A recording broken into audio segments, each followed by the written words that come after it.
একটা ভোট চাই। হোপ, এভাবে কেউ ভোট চায়? এভাবে ভোট চাইলে তো শুধু ভোট না, পুরো কলিজাটাই কেটে দিয়ে দিব।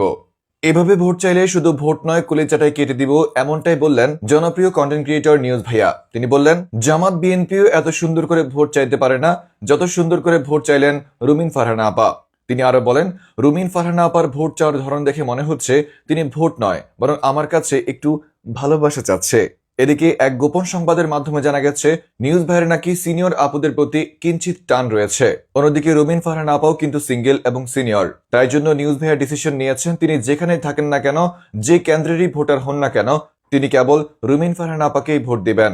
এছাড়াও তিনি বিএনপি এবং জামাতকে রুমিন ফারহানা আপার কাছ থেকে সরল সহজ পদ্ধতিতে ভোট চাওয়ার অভিনব কায়দা শিখার জন্য অনুরোধ করলেন। রুমিন ফারহানা আপার এত সুন্দর ভোট চাওয়া নিয়ে বিস্তারিত দেখুন রিপোর্টার লিওনেল মেসির রিপোর্টে।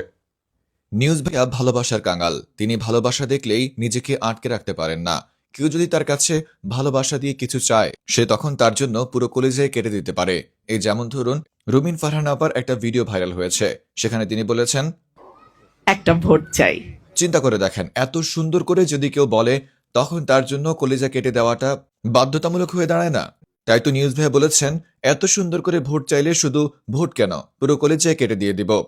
যদিও এক গোপন সংবাদের মধ্যে আমরা জানতে পেরেছি, নিউজ ভাইয়ের নাকি সিনিয়র সুন্দরী আপুদের প্রতি বিশেষ টান রয়েছে। আর তাই রুমিন ফারহানা আপা যেহেতু সিনিয়র, সিঙ্গেল এবং সুন্দরী আপু, তাই তার প্রতিও টান আসাটা খুবই স্বাভাবিক ব্যাপার। তবে জামাত কিংবা বিএনপির নেতাকর্মীদের কাছে অনুরোধ, আপনারাও প্লিজ এরকম সুন্দর করে ভালোবাসা দিয়ে ভোট চান। বিশ্বাস করেন, শুধু ভোট না, কলিজা কেটে দিয়ে দিব। Reporter Lionel Messi from news ভাইয়া।